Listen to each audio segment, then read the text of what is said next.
Having said that, the Bayern Munich are getting increasingly desperate to find anyone really, if you're an attacking player and willing to come, they'll probably take you at this stage, which leads us to this other report, Stefan.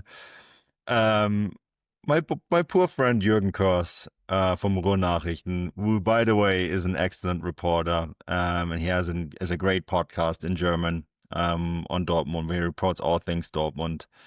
And he speculated on his podcast that Jadon Sancho is available. He is a winger, can play on the left, probably won't cost very much, still young. Bayern looking for a winger. They're very desperate. Sancho knows the Bundesliga. And he said, well, look, nothing is concrete. There's nothing to report here. But maybe Dortmund fans have to start thinking that this could coming towards them. And emphasizes that this is speculation on a show. And then, of course, English writing media has picked this up as a Bayern are in on Jadon Sancho. We're not there yet at all. But Stefan, I'm not going to radio poor Jürgen here because he's a friend and say that he's speculating Sancho to Bayern Munich. But he raises some pretty good points. Yeah, he does. Yeah, you're absolutely right. Per Jürgen, I think his comments were taken out of context. A few websites have kind of ran with that story saying that Bayern are in for Sancho. But yeah, you're right. He does make a few points. Maybe Bayern should be in for Jadon Sancho. I do kind of. I was talking to some colleagues this week actually about this. I've actually got an article for Transfermarkt coming out over the weekend looking at. I basically sat down and I started writing down a list of players that could bounce back next season. So if using our market value as a Transfermarkt, and if you're basically treating them like a stock price, and you're wanting to buy low before the company turns things around and the stock starts rising again, who would be those players? And Jadon Sancho was certainly one of them. I think he's had a really hard time of it in the Premier League. I think he's always had it against him in the Premier League because things didn't work out for him at Man United, so everyone just assumes he was always bad.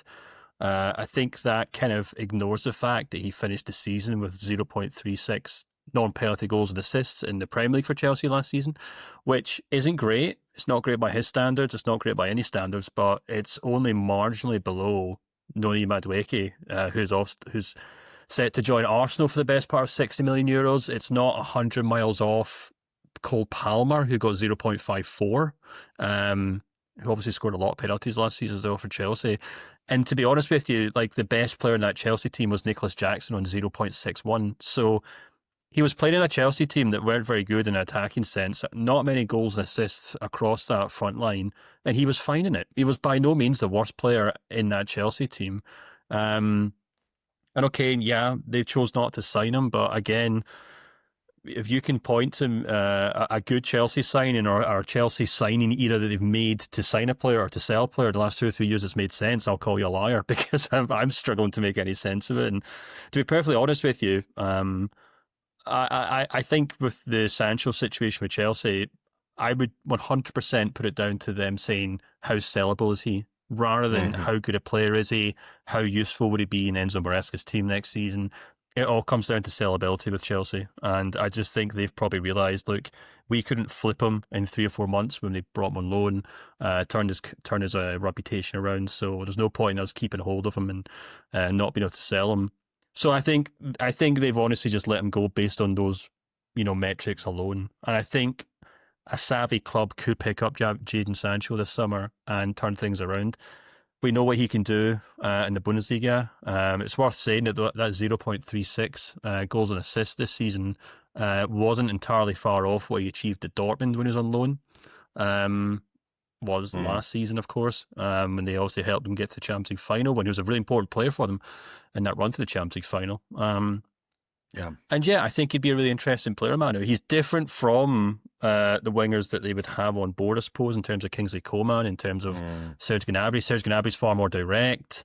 Kingsley Coman's a bit more straightforward as a winger. He obviously gets to the line, swings crosses in. Sancho could potentially play as some sort of inside forward, a left-sided number 10, if you will.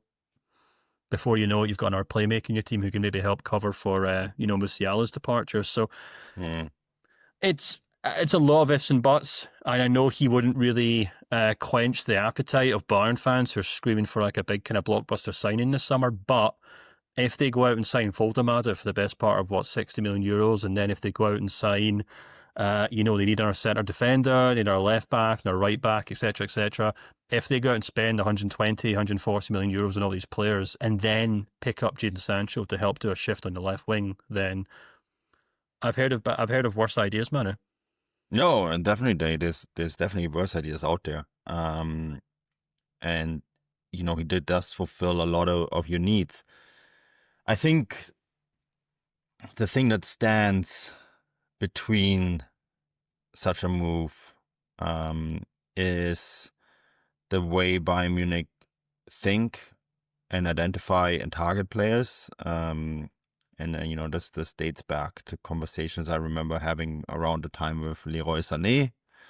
There's people at the club that had their doubts on whether Sané and the culture and the way he handles himself off the pitch fitted with Bayern Munich, and ultimately these people will probably now look back and say, we've told you so. And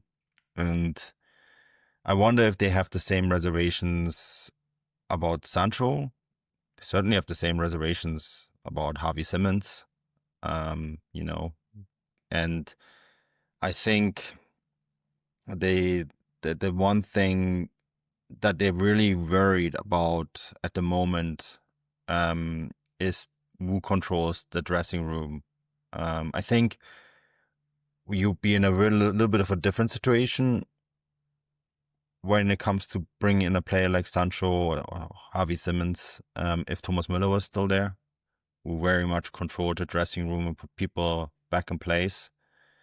I actually think that's something that they haven't really quite realized yet. That's coming in full force towards them, is that there isn't really many leaders in that dressing room that have seen it all and can really put people in their place again.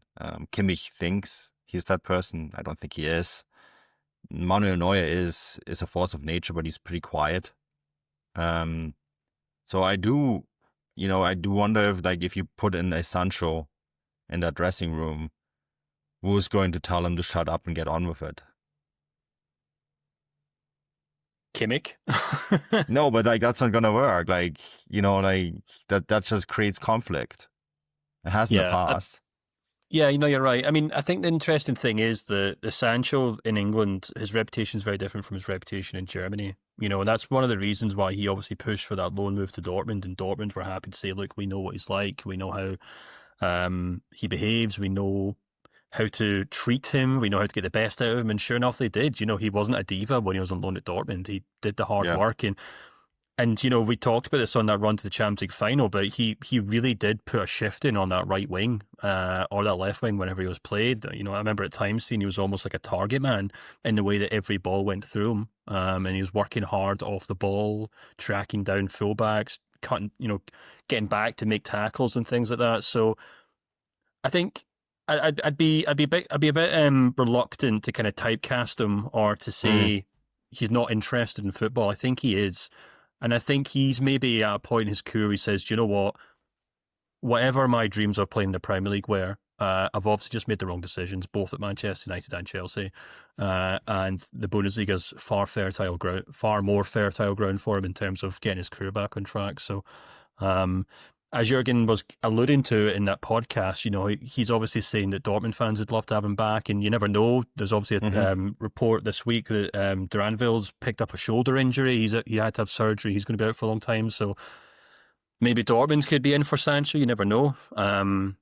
But I think I'd love to see him back in the Bundesliga. I'd love to see him get one last try on it, not just some 6-month loan deal. I'd want to see him properly play week in, week out. Because he's still so young. It's just the crazy thing. He's only 25, if I'm not mistaken. 25. He's only just turned 25. Crazy. Still got 6-7 years of his career left. And his stock couldn't be lower. So, buy low now, sell high. Buy now. Buy now, yeah. Buy now. Definitely an interesting one to keep an eye on. I think I think too, if the price drops enough, Dortmund will probably move heaven and earth to get him back. Yeah. Well, we'll see, I suppose. I mean, obviously wages are a big part of that, and that's the problem with a lot of Man United players. The same thing with Marcus Rashford, who's also been linked with the move to Bayern. Wages are a huge problem there, but we'll see what happens. But crazier things have happened, that's for sure.